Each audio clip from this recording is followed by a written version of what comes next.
We've been involved in this, this outpouring really for 15 years, and actually 16 years now. And in this journey, we've had the Lord show up and do a number of amazing things. One of the prominent things that we've seen in these years is the healing of people's bodies, the deliverances from torment, restoration of families, all those kinds of things have been so extraordinary, so amazing. Occasionally we have unusual things happen that I don't take a service for. I just don't. I'll make reference and then I leave it alone. And that's typically my response to the signs that make you wonder. And it would be about 15 or maybe 14 years ago, somewhere in that area, 14 years ago probably, that feathers started just appearing and falling in meetings. And then they started falling in our homes and in restaurants and things like that, just unusual things. You know, there are signs that make you wonder. People say, where's that in the Bible? Well, he said he'd cover you with his feathers. Yeah, well, that's not literal. And that's what I thought. That's what I thought. I thought it wasn't literal. It also says there's healing in his wings. Should make somebody happy. But things like that happen. We'll have gust of wind that I'll get hit with. And I mean, not imaginary things, you know. People get weird, and I understand they want something supernatural so bad they start imagining things. And I understand that problem will probably always be with us. But that is no reason to discount what he does do. And we've had gold dust appear in people's hands for years. I don't ever talk about it, but frequently during worship, we actually had it today. Benny and I both saw gold will start falling during worship. This time I think it started falling during our prayer time. And we'll just see it just drop like rain. And I mean, you can't invite God into the house and not have something outside of your box happen. He's just slightly bigger than our understanding. Yeah. So we have these things happen. They happen with regularity. Sometimes they're things that we go, honestly, for maybe years even without understanding what in the world happened and why. But it happened at such a key moment, there's no way to question that it was the Lord. August 12th, our children's pastor actually preached that night on grace. And late that Friday, it was a Friday night, I was out of the country somewhere, I forget where I was, Sweden or somewhere. And at the end, they had a fire towel and start ministering to people, and this glory cloud just came and just started hovering somewhere over the platform. I'm not sure where that one was, but there's this cloud. It's hard to explain. It looks like smoke, looks like dust, and when you get close, it's like gold. It's shiny. It's like little flakes, teeny, weeny little flakes. And they're just swirling. The next week, the 19th of August, was a women's conference. And the same thing happened again. I know that night it was over in that corner. And then this last Friday night, this cloud appeared again. And this time, it remained there for approximately 45 minutes. It would intensify, it would get thick, there was at one time there was like this smoke billowing and it exploded. It was like a ball, it exploded and just shot up all of the gold. I'm going to show you a little clip and it looked like smoke to you. You'll see some little sparkles, but it's like gold flakes, and they all went up. They happened over in that corner, but as we were walking around the stage here, I would get back and hear it. It's just swirling up in the ceiling up in there. It's just probably from about this side of the room over, was just everywhere. We had people standing on the stage, were just dumbfounded, you know. One of our staff this morning made a comment, not meant to be humorous, it felt like I was looking at a UFO, you know. I mean, you don't have a slot to put it in, is that kind of a thing. I mean, we realize there's glory in the Bible, there's the smoke of his presence. I understand all that, but it's different from when you read it to where you're in it. And I'd have a friend this close, and I would see this stuff go right between us. It was that close. It was like right here. And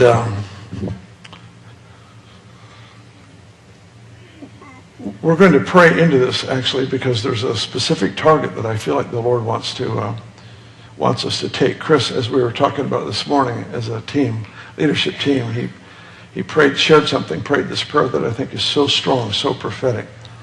The signs, the wonders that were displayed through Moses, those were all plagues. This is New Testament. This is the hour of grace. I feel like there's just going to be things that happen. I feel a little strange in saying I feel like there's things that are going to happen when they've been happening for years and years and years. But does it make any sense to you? I feel like he's intensifying it, he's upping it, he's increasing it. You got that video ready? If you've got that video ready, why don't you? It's just about 15 seconds, and I want to put a large piece together if I can get some of you to send me what you have. All right, hold it right there. You can see right next to the screen, you see that kind of smoke there. Well, just watch. Go ahead.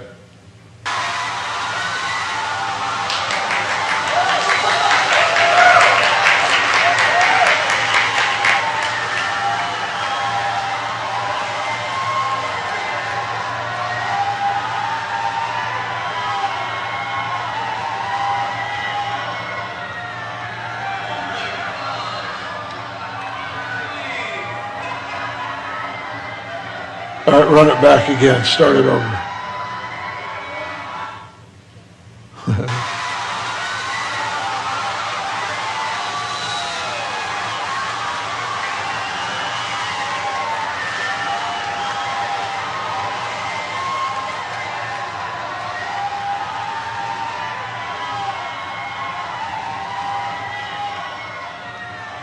Okay, run it back again. Now pause it. Just pause it there for a second. There we go. For those of you that were here, you remember, now this has happened all 3 times on Friday nights, late into the evening. It started about 11:30, went till about 12:15, if I have my numbers right. But there was such intense worship, and childlike wonder at what's happening. And I wouldn't normally even show this to you, except I really believe there's a prophetic point to what God is going to be releasing. Go ahead and play it again. I got to see it again.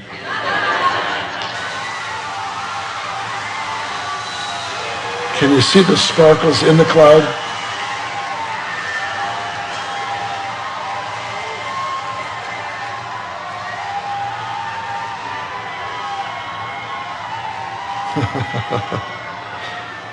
That's good. Thanks. You can turn it off and turn the lights up. What do you think of that? Wow. It's pretty amazing, isn't it? Amazing.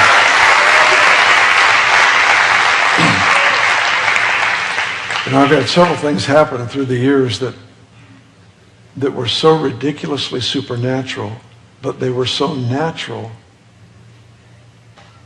that I had a hard time adjusting to what he was doing. Does that make sense? It didn't come with a thunderous voice, and it was like smoke. And we sat there just stunned at what's happening.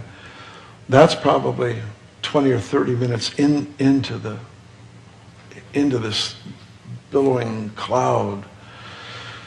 Why do I share that? Well, I've got a feeling it's going to start happening in your homes, in your places of business. This is what I'm thinking.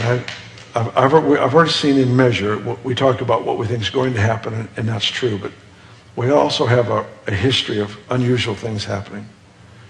You know, we've seen things. I've been in a store where somebody falls out under the presence of God standing right next to me, not realizing that presence he was manifesting on me, to have them just laid out in a store. It's real hard to explain. I've had them break into uncontrollable laughter and run out the door, and then look back at me through the glass doors, going like this, just standing.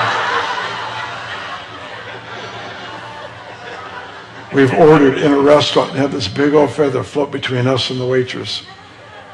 Is that a feather? Yeah.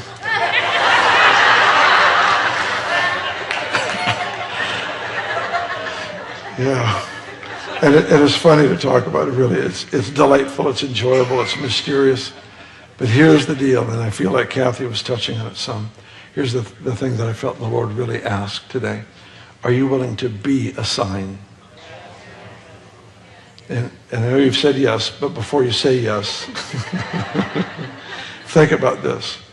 I had a friend call me on the phone actually about a month or so ago, and I met him back in Toronto last week. And he called me with a dream that he had had. I won't go into specifics in this right now, but I'll just say this. He called with a dream. I don't want to say it was urgent, but it was close. Something the Lord showed him and awakened him and spoke to him about what God was making available at Bethel here. He lives in Canada. He had a dream about you and about me and about what the Lord was making available. And it wasn't, interestingly, the dream was, it's available. It's not automatic. How many of you realize that there's a lot of things in the kingdom that are not automatic, but they are available? And that was the word of the Lord. And then he began to talk about every move of God carries, he didn't use the word stigma, that's the word that I use when I talk about the subject. Every move of God has something in it that is offensive. He adds an offensive element to every new outpouring that there is. It happened in Toronto. And I don't know what he's about to do. But I know this. If we remain presence-centered, it won't bother us. If looking good to other people matters to you, you're about to hit a speed bump. I have an acquaintance, he's with the Lord now, but sitting on a plane, gold just started manifesting, literally just started falling. People could see it falling on him. And the stewardess came over, stunned. She ended up getting saved. People all around him started getting saved because he's just sitting there. And the Lord would appear upon him. And people would see it and they would get saved. Just this gold would start manifesting, start falling. It sounds cool, but you don't get to turn it on and you don't get to turn it off.